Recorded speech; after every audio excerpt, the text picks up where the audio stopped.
আসসালামু আলাইকুম এভরিওয়ান। আজকে আমি আপনাদের সাথে কফির একটা রেসিপি নিয়ে হাজির হয়ে গেলাম।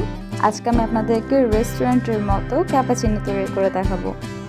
ক্যাপাচিনো আমরা অনেকেই পছন্দ করি, চলুন সেটাকে আজকে বাসায় তৈরি করে নেওয়া যাক, একদম রেস্টুরেন্টের স্টাইলে। চলুন তাহলে শুরু করা যাক।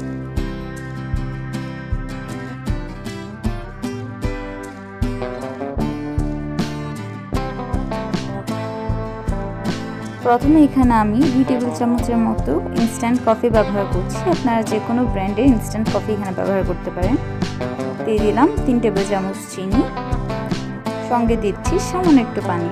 আপনারা চাইলে গরম পানি ব্যবহার করতে পারেন। এবার একটি কাঁটা চামচের সাহায্যে আমি এটাকে ব্লেন্ড করতে থাকবো যতক্ষণ না কফির কালারটা চেঞ্জ হয়ে যায়। আপনাদের হাতের কাছে যদি কফি হুইস্কের মেশিনটা থাকে আপনারা সেটা দিয়ে এটা করে নিতে পারেন। যেহেতু আজকে আমি খুব সিম্পল ওয়েতে দেখাবো, তাই আমি কাঁটা চামচ দিয়ে ব্লেন্ড করছি। দেখতে পাচ্ছেন কফির কালারটা চেঞ্জ হওয়া শুরু হয়েছে। যেহেতু এখানে আমি কাঁটা চামচের সাহায্যে করছি, তাই আমি পানির পরিমাণ খুবই কম ব্যবহার করেছি। পানি খুব বেশি হয়ে গেলে এই ফোমি টেক্সচারটা আসতে চায় না।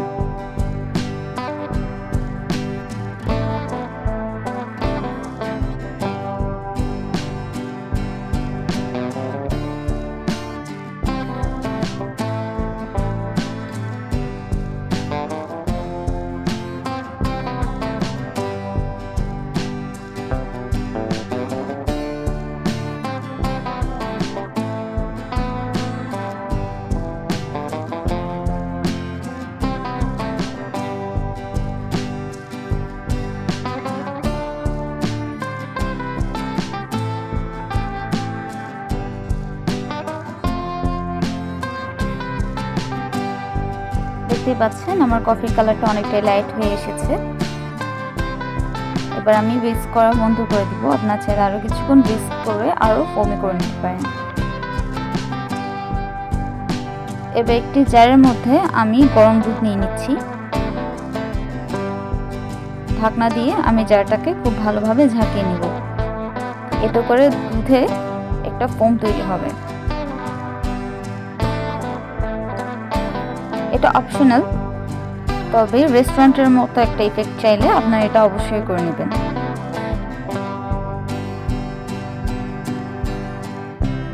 এবার একটি গ্লাসে আমি নিয়ে নিচ্ছি কফি মিক্স। আমি এখানে 2 টেবিল চামচ পর্যন্ত কফি মিক্সটা নিয়ে নিব। তার মধ্যে দিচ্ছি গরম দুধ, মিক্স করে নেওয়া দুধটাও দিয়ে দিব। দেখতে পাচ্ছেন দুধে কিছুটা ফোম ক্রিয়েট হয়েছে, ও ফোমটা উপর থেকে দিয়ে দিচ্ছি।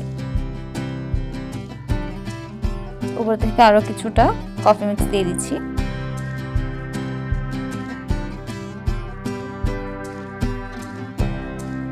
দেখতে পাচ্ছেন খুব সুন্দর রেস্টুরেন্টের মতো একটা টেক্সচার এসেছে। আপনারা খুব সহজে এভাবে বাসায় তৈরি করে নিতে পারেন। এটা খেতে অনেক বেশি ইয়ামি হয়। বাসায় অবশ্যই ট্রাই করে দেখবেন এবং কমেন্ট সেকশনে জানাবেন কেমন হয়েছে। ভিডিওটি যদি ভালো লাগে তাহলে অবশ্যই একটি লাইক দিবেন এবং আমার চ্যানেলটা সাবস্ক্রাইব করে রাখতে পারেন এরকম আরও অনেক ভিডিও পাওয়ার জন্য।